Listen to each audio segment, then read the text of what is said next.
Let's start on your webinar about whistleblowing and internal inquiries, tips and traps in an international context. So, who are we at unyer, and what is about unyer? We are a global organization of leading international professional services firms with an exclusive approach, accepting only one member firm from each jurisdiction. Please remind that unyer itself is not a law firm, but a network currently made of 4 law firms, namely Luther in Germany, Fidal in France, and Pirola Penutosei in Italy, and KWR in Austria. This is an original model network, as each firm remains independent with its brands, clients, and services. It represents more than 650 million euros of turnover, and about more than 2,050 lawyers and advisors in more than 14 countries, as each firm has its own presence and network. In a global world, clients need global solutions, so this is why we are here. Today, we will focus our presentation on employment aspects, on whistleblowing and international inquiries, but our firms can offer more than legal employment services, i.e. full services for business, such as contracts, commercial law, tax, IP, IT, litigation, advisory solutions, and also notary in some countries. So what could be the benefit for your organization? Let's see that right now. What are we talking exactly? As you know, and let's refer to the presentation made by the European Commission on these aspects. Unlawful activities and abuse of law may occur in any organization, whether private or public. People who work in an organization are in contact with their work-related activities, are often the first to know about such occurrences, and therefore they are in a privileged position to inform those who can address the problem. Whistleblowers, i.e. persons who report within the organization concerned or disclose information on the wrongdoing obtained in a work-related context, help preventing damage and detecting threat or harm to the public interest that may otherwise remain hidden. At the European level and national level, of course, the protection of whistleblowers were or is uneven and fragmented. As a consequence, whistleblowers are often discouraged from reporting their concerns for fear of retaliation. Excuse me. For these reasons, in April 2018, the European Commission presented a package of initiatives, including a proposal for a directive on the protection of persons reporting on breaches of union law and for safeguarding the public interest at the European level. This directive, number 1937 of the European Parliament, has been enacted on the 23rd of October of 2019. Member states had until the 17th of December 2021 to transpose it into their national laws for big organizations, i.e. companies employing more than 250 employees, or for the others, i.e. employers between 50 and 249 employees, the obligation to implement a reporting channel started on December 17, 2023. As you know, the directive has no direct effect under EU laws, so each state members is or will transpose the directive in accordance with its local legislation. This can create complexity when speaking about cases occurring in real life. So what best than a case study to discuss about that? Let's imagine you are working in Belgium at the Chief Human Resources EMEA for a group of companies. On a Monday morning, while just taking a good coffee, you receive an email from an employee working in Italy reporting moral and sexual harassment from a manager located in France. The manager has a team of 10 employees working in Italy, Austria, Germany, and France. What should you do? And here we have speakers from 4 countries. The purpose today is not to make a catalog of applicable legislation in each country, but rather to think ahead of issues that may come up while facing a real case at different steps of the procedure.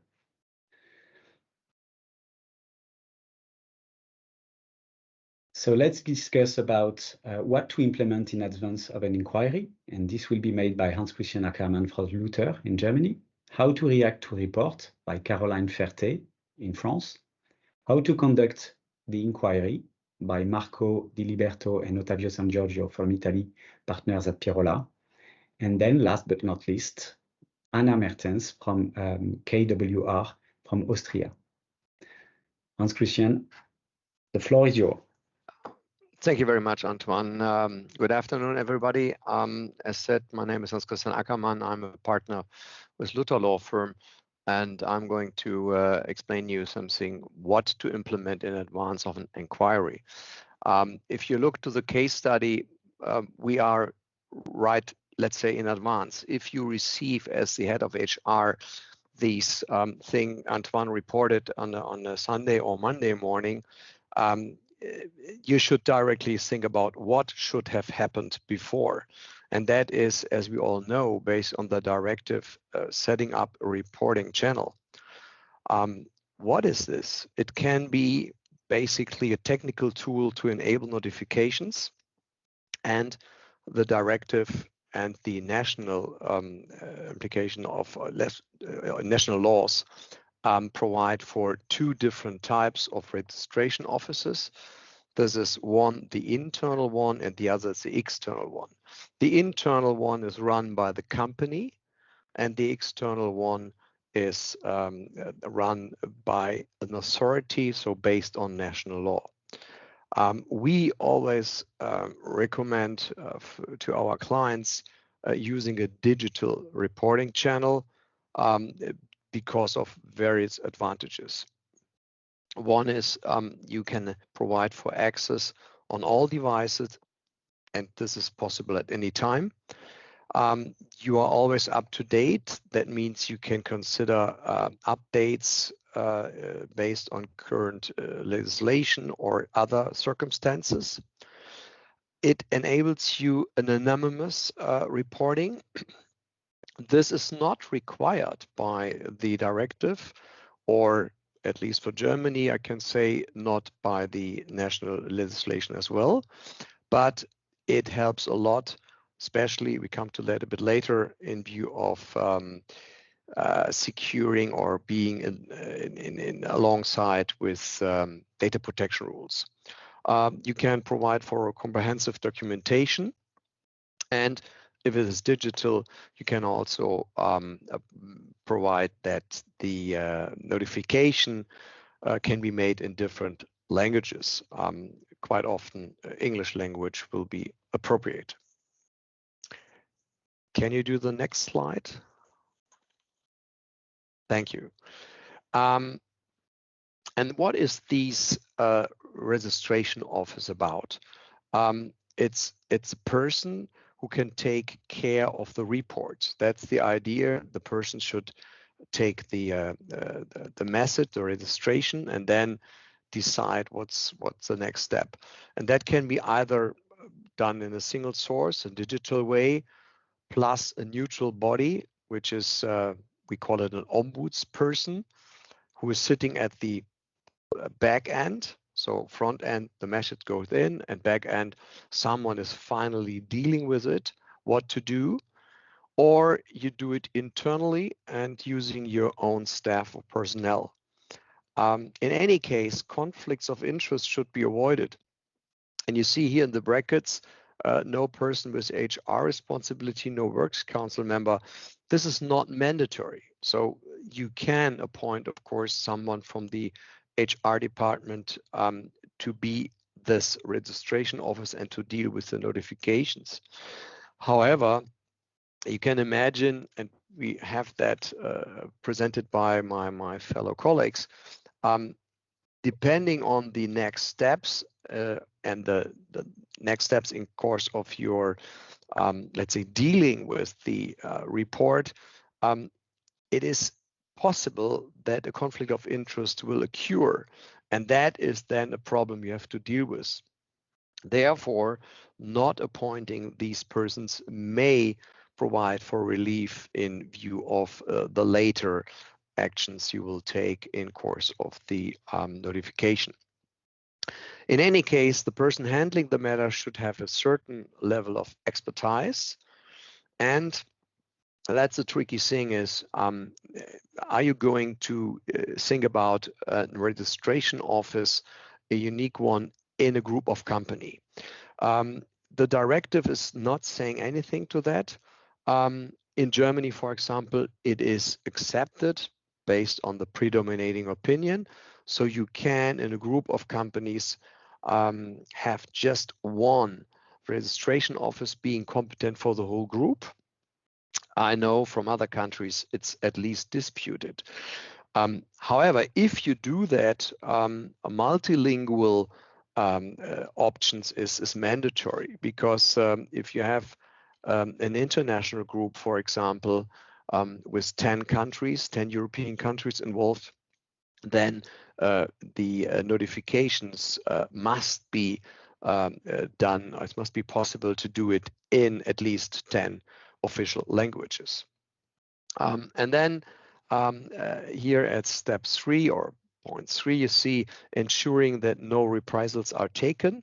I think it goes without saying that is one of the basic ideas of the directive, that reprisals are avoided, and that means in the beginning you cannot disclose the identity of the whistleblower, which is again a slight advantage of an anonymous reporting. And last but not least, it's very important, on top of the requirements imposed by the directive and the national implementation, you have to comply always with data protection rules. We all know the GDPR rules and of course national implementations, and that is vital, and that becomes again important if you're thinking about registration office in groups at least, or important especially in international groups where data protection rules are vital. Thank you very much. I think I will now pass on to my fellow colleagues from France. Thank you, Hans Christian, for your overview on the preliminary steps to establishing a whistleblowing system. Let's move on to the part 2, how to react to a report. First of all, I'd like to introduce myself. I'm Caroline Ferté, a partner from Fidal in Paris. I'd like to outline the 4 following steps: receiving the report, follow-up of the report, immediate measure to be taken, and finally, organizing an internal enquiry. Step 1, let's start with receiving the report. It's important to verify the existence of an applicable internal procedure for receiving and following up on reports, for instance, at the appropriate level. And I remind you that internal procedure is mandatory for legal entities with 50 or more workers. And there is a possibility of setting up a joint procedure in a group between entities employing fewer than 250 employees.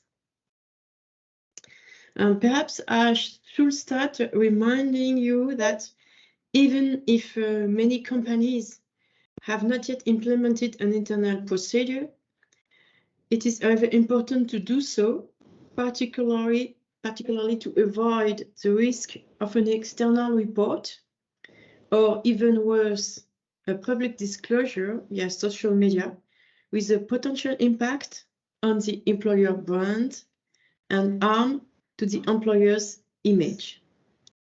And for companies that already have implemented an internal procedure, reporting persons should be encouraged to first use internal reporting channels and report to their employers. Indeed, employers are close to the source of problem, most able to investigate, and with powers to remedy it. In so doing, it helps foster a culture of good communication and corporate social responsibility, whereby reporting persons are considered to significantly contribute to self-correction and excellence within the organization. Confidentiality and diligent follow-up are key for building trust for the reporting persons. And if employees feel confident, they will report internally, as in the case study presented by Antoine. But if not, they might report externally, for instance, by reporting to the public prosecutor in the case of moral and sexual harassment, which will be harmful to the reputation of the company. Acknowledgement of receipt of the report must be given to the reporting person rapidly, that is within 7 days. The 7 days are provided for by the European Directive. Step 2, follow-up of the report. The first thing to do is checking whether the reporting person has whistleblower status. This is the case if the reporting person had reasonable grounds to believe that the information of which is reported was true at the time of reporting,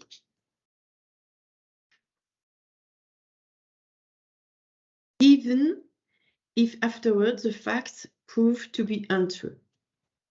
The identity of the whistleblower should remain confidential in order to protect them against retaliation.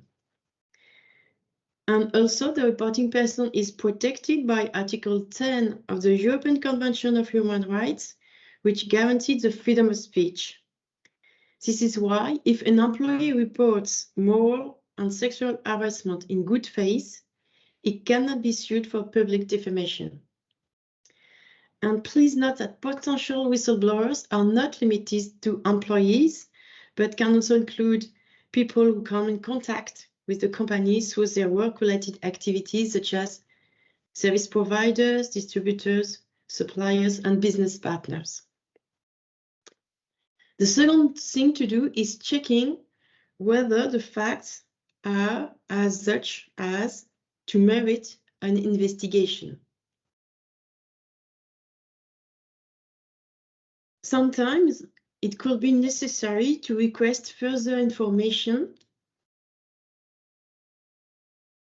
from the reporting person to have sufficiently substantial report concerning the alleged harassment facts.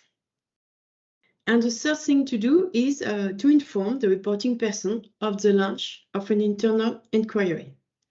And the object of the inquiry is to assess the accuracy of the allegations made in the report. And here, in our case study presented by Antoine, the allegations concern potential facts of harassment. Then step 3, immediate protective measures to be taken. During the follow-up of the report, immediate protective measures may be necessary, such as protective orders, mobility, remote work, suspension during investigation, or gardening leave. And then we have the step 4, organizing an internal inquiry. In that respect, the employer must address the following question: who should conduct the investigation? Should social partners, occupational health doctor, labor inspector, internal harassment officers, external investigators appointed by the employer, or a lawyer subject to the duty of secrecy be involved? And note, for instance, that a supervisory authority can conduct an inquiry if it is really an inquiry into the alleged fact and not only a verification of the employer's internal procedures. The second important question to address is who will be interviewed. There's a lot to say concerning this question, but I will focus on two major points: adversarial right and anonymity. Employer is free to choose who will be interviewed, while there is no requirement to conduct a two-sides investigation. It is nonetheless recommended to strengthen the evidence by interviewing, namely, the alleged harasser. And anonymity practice shows that it is often necessary to guarantee the anonymity of the person interviewed to allow them to speak freely, especially concerning moral and sexual harassment. And of course, the internal enquiry should respect confidentiality, promptness, and impartiality. And to conclude, attention is focused not only on the protection of the whistleblower, but also on the handling of the whistleblowing process.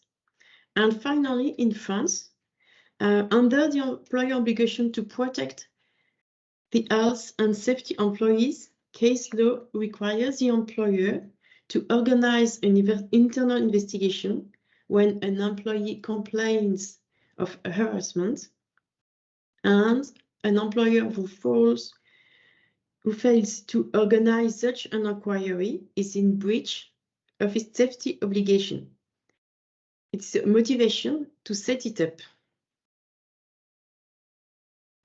Unless, Antoine, you have something to add to my comments, let's now Ottavio speak on part 3, how to conduct the inquiry.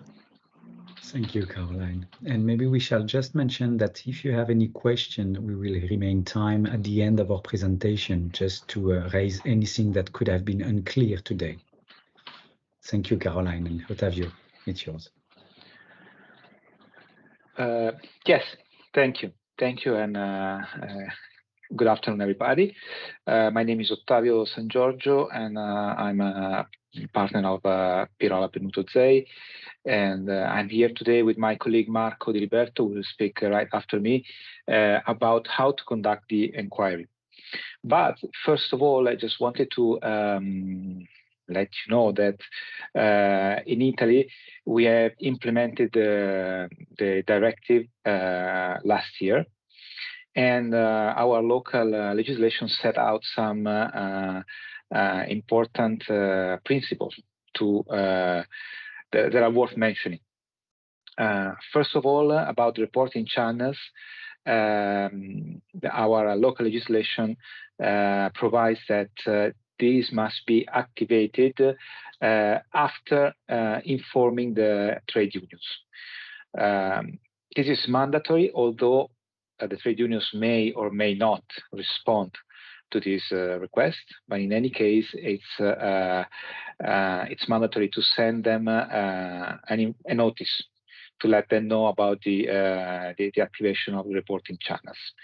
Another principle to respect is the confidentiality obligation that the entire whistleblowing process should be inspired to, which means that the information received by whistleblowers, so the information that might then found the disciplinary action, cannot be used for more than necessary. So they should remain as much confidential as possible, of course. Then we have a principle of protecting the whistleblower.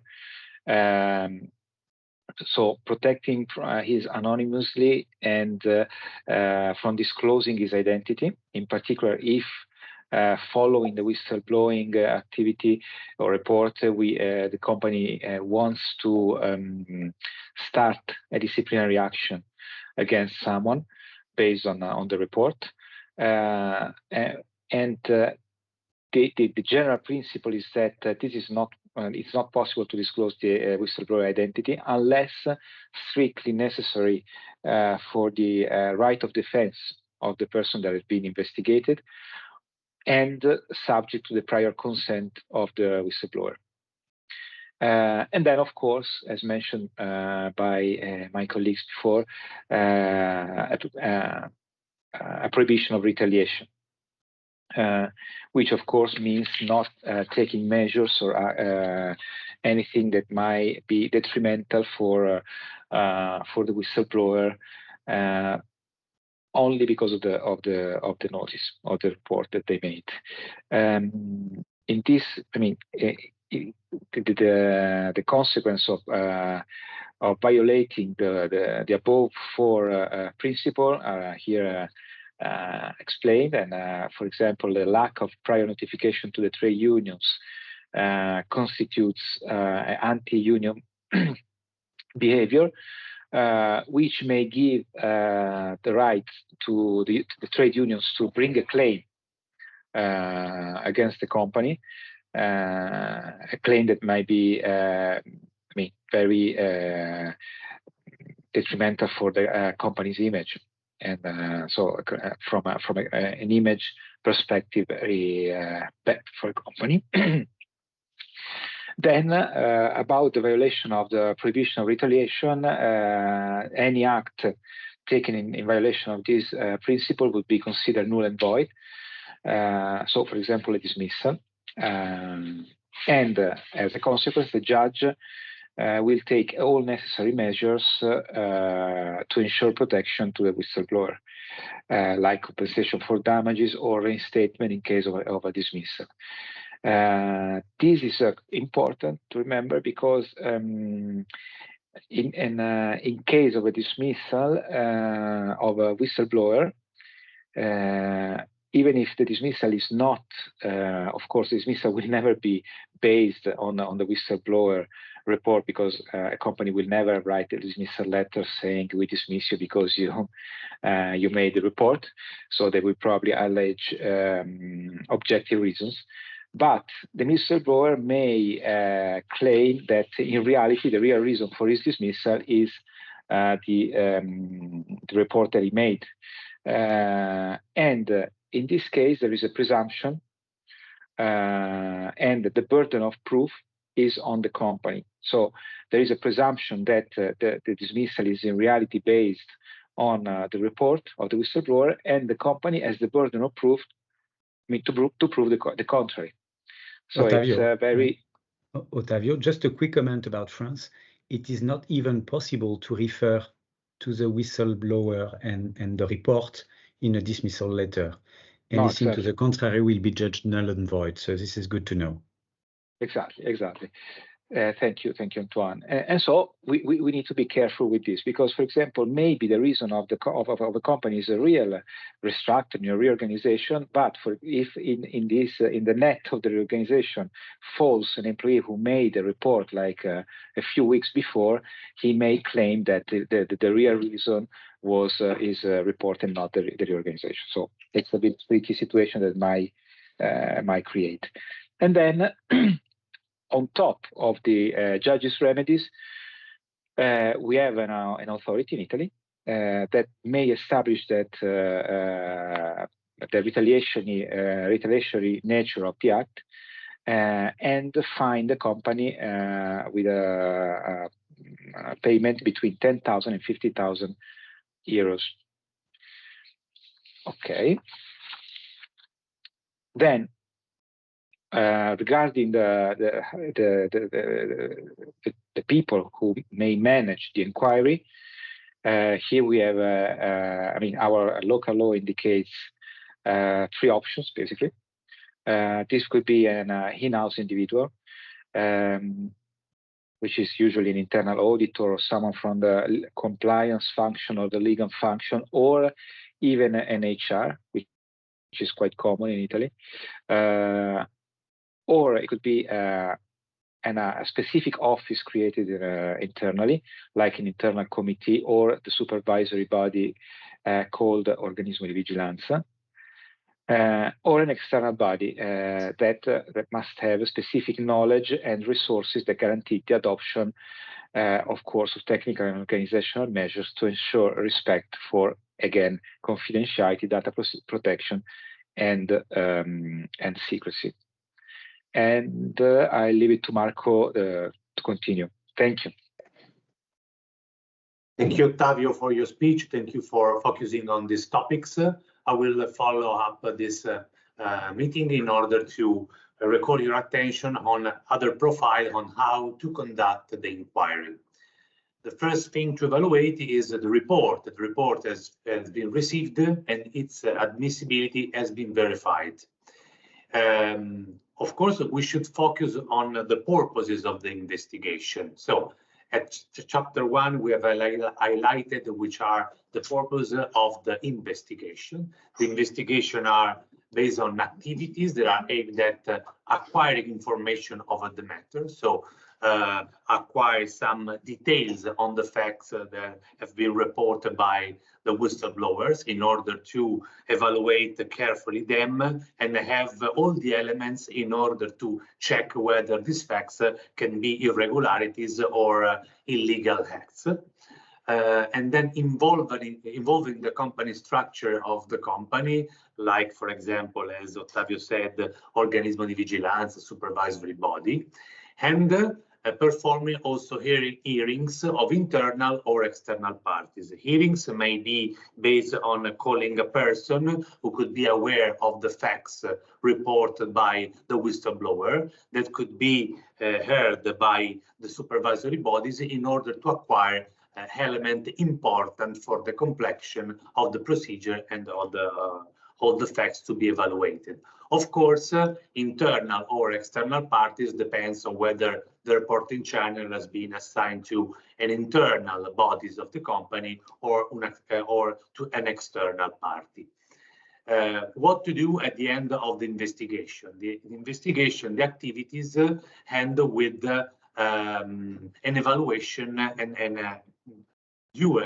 assessment of the report, and the report can be considered as well-founded, so based on facts that configure misconduct, harassment in the case at hand, or after the hearings, after the investigation, the evaluation of the documents, of the facts and the possible evidences, the report can be found as unfounded. In this case, the procedure will be closed. And Marco, yes.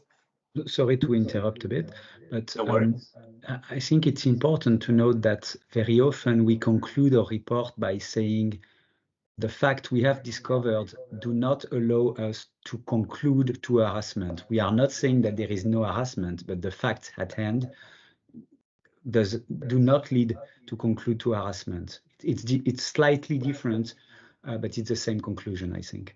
Yeah, I agree with you. It's a matter of qualification of this fact that could be, from a factual standpoint, based on the position of the whistleblower, could be an harassment. But the competent bodies could evaluate that there are no evidences, there are no proofs proving that an harassment has occurred. So for completing the procedure, a feedback should be done to the reporting person within a specific terms. And this terms is 3 months. So within 3 months, a written feedback should be sent to the reporting person. And this feedback, of course, should be based on a document explaining the reason why, as Antoine said, the allegation have been considered as not founded or founded,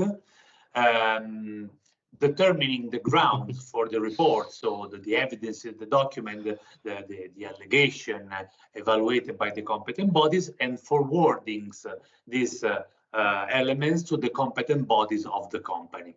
And of course, it is important also to focus on the activity carried out until that moment and to evaluate whether other activities should be carried out. For example, there could be the need of having additional investigation in the event that there are no sufficient evidences of some irregularities. These are the elements to be evaluated.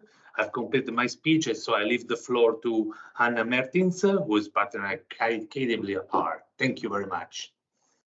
Thank you very much. I have the honor to take the last part and then also present you some tips to avoid traps in all these processes. So my part will deal with what to do after the inquiry. What my colleague from Italy already outlined, it's very important to examine the validity of the reports, of the allegations made in the report. And what is also foreseen is that you have to check the quality and completeness of the investigations.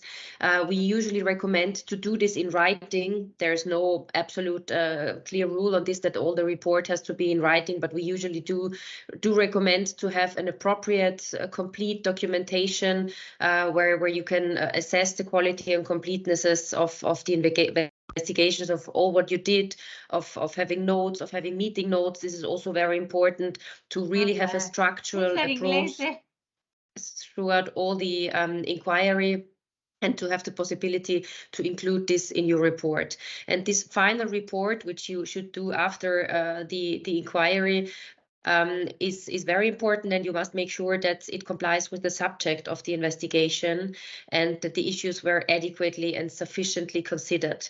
This is, of course, very unclear what this means for your concrete practice, what this means in each individual case. There is no rule in the law. There's no rule of thumb. There's no, the report has to have 2 pages or 20 pages. That's not what it's about. But what it's about is whether you can make clear to, in the last instance, to a court or administrative body that what you did on your side, on the company side, to assess the case, to try to find out whether the report is founded or not founded, and how you reacted, to have a documentation on all of this. This is a lot of administrative work. It's not very fun work, but it's really important, and that's why I'm stressing this, because I've had cases where the investigations were run properly, but then there was no report in the end. And this is really also one of the hard pieces of the whole process. So make sure that you have a final report of all what you did. So if you then have in indications that there is no breach, then the case should be closed in this scenario. You have to of course give feedback to the reporting person, as already outlined by my colleagues from Italy. If the results of the investigation show that information was given incorrectly or false, then it's not an option not to do anything, because both the directive and at least the Austrian implementation of it, and I guess also other local laws, say that if information, or if the report is made by giving false information, then this is not correct, this is not okay, and then you can also inform the reporting person or the whistleblower that claims for damages might follow, that criminal proceedings might follow, and that local laws and or the directive foresee penalties in this case. So it's really important also to make a clear statement. If it turns out that it was really false information, then you also should and have to react.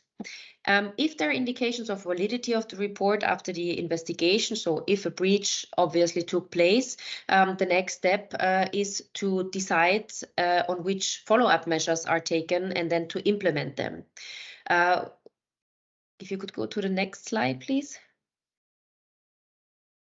What could be examples for such follow-up measures? On a general level, it's very important to coordinate and to discuss with the designated stakeholders which measures you will take, and also upfront discuss the risk of those measures, because of course whatever step you take, there might be consequences, and that's why from the company perspective you should think it through, not take the first best option or the first thing that comes to your mind, but really evaluate which steps you take.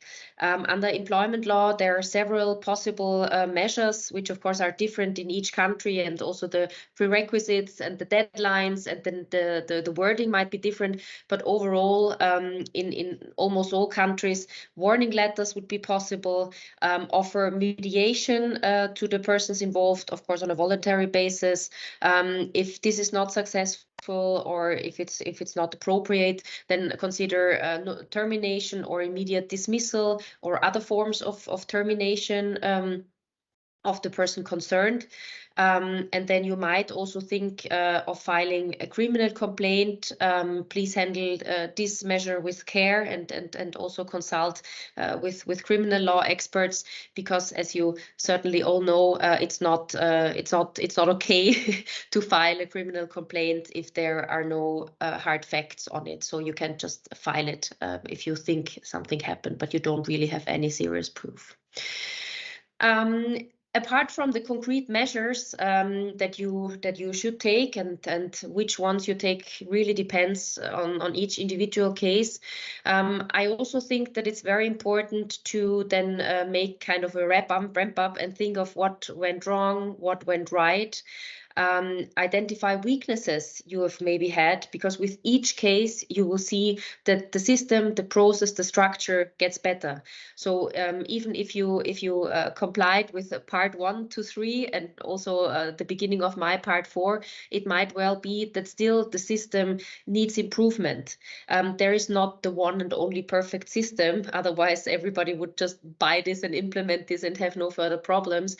It's really a living system. So use each case also to think about it after everything was dealt with.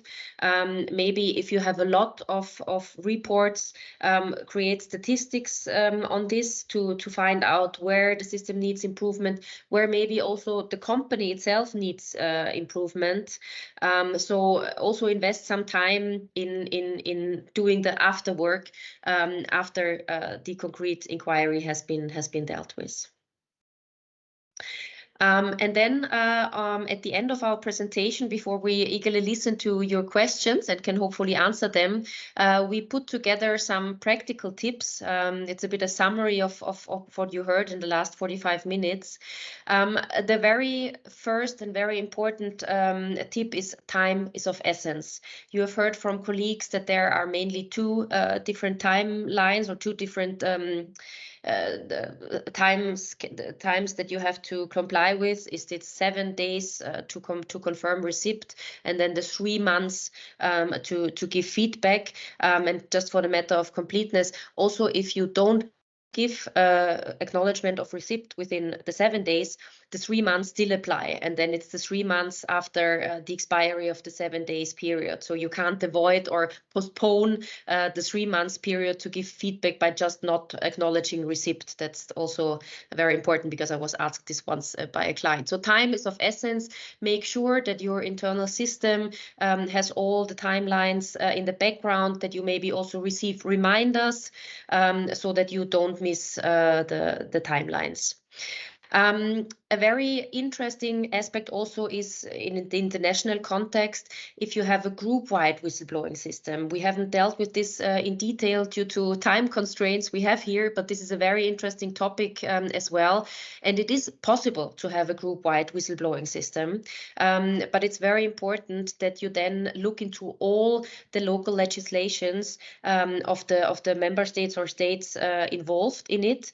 And this whistleblowing system then, of course, has to comply not only with the directive, but also with the local laws of each country involved. This is very important, and I've worked with the systems where just the group company implemented it, and only the local laws of this group company, in this case the Belgium one, would have to be complied with. And then it turned out that's a problem if there is a case then in another country and it doesn't comply with these local laws. Another thing that comes up with group-wide whistleblowing systems is that you may consider having a single registration office, which brings a lot of pros. But of course, this registration office, as you've heard from my colleagues, has to comply with all the requirements mentioned. The reporting channel should be multilingual, as was already mentioned, and it should be available 24/7. That's why maybe having one person being the one taking in all the reports is not always an option. It might be better to also have a system where it's ensured that reports can come in 24/7. It's very important that the reports are allowed, can be made anonymously, and both written and oral. There are differences in the local legislations, if written and local are really both required, but to be on the safe side, please allow written and oral reportings, but the very key is anonymous reports. Another thing you might think of is if you allow the whistleblowing hotline or reporting channel also to be used by external persons. So not only employees and persons in employment relationships, but also to customer, clients, suppliers, and other third countries. You might also consider for them a different whistleblowing line or a different reporting channel. It's not mandatory. But it does make sense in our practice, because if you take the effort to set up the reporting channel or the whistleblowing hotline, it might be a good idea to open it up or use a different version also for external persons, because also they could have the necessity to make reports on breaches of law. It's very important if you have such a group system to establish internal processes. A lot of this is process oriented for dealing with the report that enable the companies concerned and the reporting channel to cooperate. And this is linked to time is of essence. Only if you have the right processes in place, only if you have the right people who cooperate, you can manage the time. Otherwise, you will just be lost in internal communication. Needless to say, but still very important to say, Antoine mentioned it at the beginning, it's a directive. This means that it's implemented into each EU member state law by a local law. So please make sure that whatever countries you are dealing with, also the local laws are complied with. Another important tip from our expertise is that it's important to sell the whistleblowing system. So it's important to inform the employees that this system exists, that they may please use it before they put something on social media or go to external bodies or go to the media or whatever, but you really have to promote it.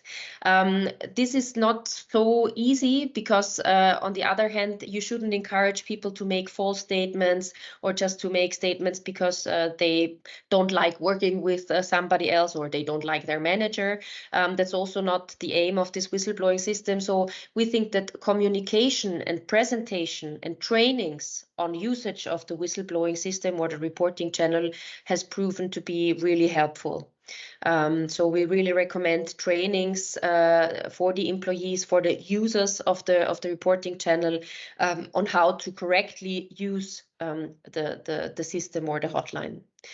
Another option or another idea which we recommend and have done in the past for some of our clients is to make so-called mock-down raids or to test the system by having a kind of fake report, of course, together with experts who deal with this, and then to test how the stakeholders, how the persons involved deal with this, and then give them feedback, not in order to fire the reporting person or the investigation office, but in order to test and learn and get better.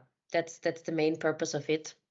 And two last things, data protection is also very important. We didn't talk about this because we agreed to focus on employment law, but data protection is also very important in all of the phases we discussed. Please make sure that data protection is complied with GDPR and the local laws through all the stages. In my, for instance, last stage, think about how long reports can be kept. It's not such an easy question because you have to keep them as long as necessary and proportionate. There's no clear number in the directive or in the laws, which makes it not that easy, but also be sure that you have your thoughts on this, on how long you keep the report, and maybe also the witness investigations, the witness interviews and everything. So make sure that you think about which data you store and on which basis. And Anna, yeah. If I may, think also to the fact that witnesses, alleged author and alleged victim may claim to obtain collection of all personal data involving and including the inquiry and the reporting line. So Yeah. please make sure that you have anything correct in your report and that any data can be accessible to all those persons. Yeah, yeah. And the last is something that you also have to deal with in each individual case. It's being prepared to address conclusions that may damage the company's reputation. So usually whistleblowing cases, inquiries are not fun things to deal with, and they might have an outcome which you don't like and which you can't really stop. And that's why, apart from employment law, data protection law, criminal law, make sure also that you involve the stakeholders and that you are prepared if something happens to the company's reputation, how you deal with it if it pops up in the media, which can't be avoided, and things like that. So I think that's for the official part in. Antoine, I hand over to you and then to the audience for questions. Might be the first time in the history of webinar that we are holding the timeline. So 10 minutes left for questions. I can see, Robin, that we have at least one question in the Q&A. Do you want to jump in on this?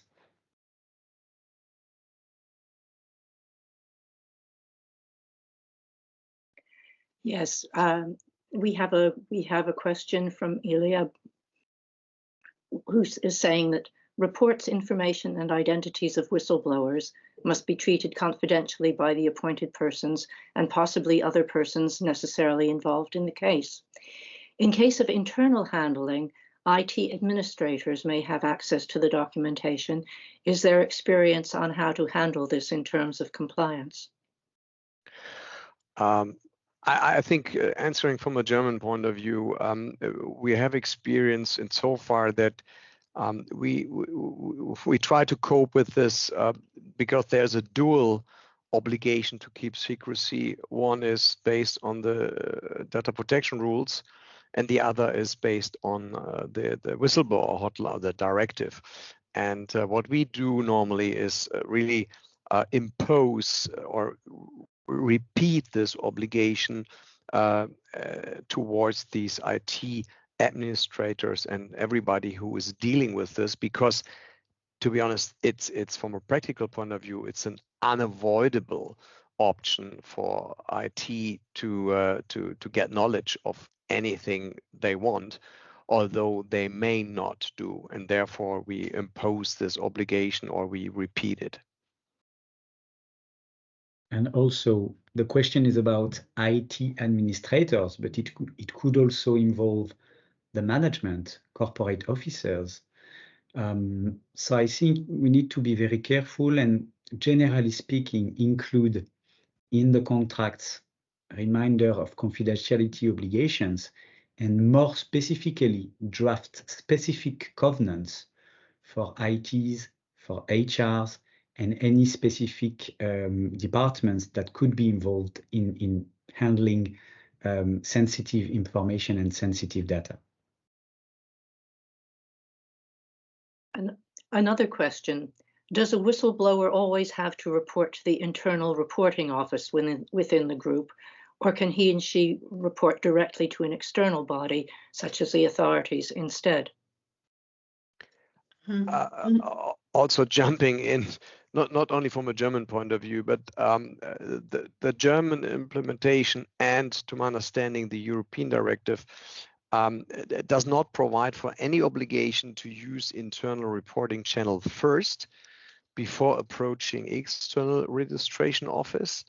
However, the European directive has a regulation that's saying the EU members should promote the use of internal reporting channels as a starting point. That means there is no obligation to do it, but they should try, and the German implementation is quite simple with this respect. They are just saying the whistleblower should approach first, or should make his notification first to the internal registration office, not more. So there's no award for this. Any other views on this question? Considering France, there is no obligation to have a priority for the internal channel. But before the implementation of the European directive, employees were encouraged to first seize the internal channel. And indeed, it's a good practice because indeed to protect the reputation of the company. In most of the case, it's better to first deal internally and to avoid, namely, a public disclosure, which could be harmful to the company. So the consensus seems to be that companies should promote the use of the internal channel as an alternative to the authorities or to social media, but that's a case of education, and that comes in with the tips that Anna was talking about a few minutes ago. And not being compliant exposes the company to external reporting. So this is why it's important to implement a reporting line internally at the first step. Which brings us to another point. Does the design of the internal reporting channel have any special requirements? Is there any template or strong guidance on how this should be set up? So maybe I can take this question. Thanks. A very interesting one too. No, there are no formal requirements. It doesn't even need to be a software. It can also be a mailbox. It can be a very sophisticated hotline. It can also be not a sophisticated hotline. So on the technicalities, neither the directive nor I think any of the local laws gives clear guidance or clear restrictions for the companies. But it's important that that oral, at least or written reports on this anonymous basis must be possible. But each company is free to choose which tool or which design it uses, as long as all these other criteria that were mentioned throughout our presentations are met. Okay. Yeah. And I think this is the last question of interest to group companies. If the parent company acts as an internal reporting office and investigates, which company is liable in the event of violations of local implementation? Crystal clear. It's still that's an unusual answer for a lawyer, but in this case, the directive and national implication are very clear. It is still the subsidiary which is competent for this. So you can organize it as you want, but if something goes wrong, you are basically liable. So how was your coffee as the HR manager before this case? We do hope, thanks to unyer, it has been a little bit more testy, and please do feel free to join and to contact our panelists. We are more than available to answer any question you may have, in addition to the one you have raised in public. You might have more private ones, so feel free to share with us. We will be circulating the presentation, if you wish so, to all the participants, as well with a questionnaire on how it went with us today. So thank you again for joining. It's about to be 4:30. We've met our deadlines. So thank you again for participating to this webinar, and hope we see you soon.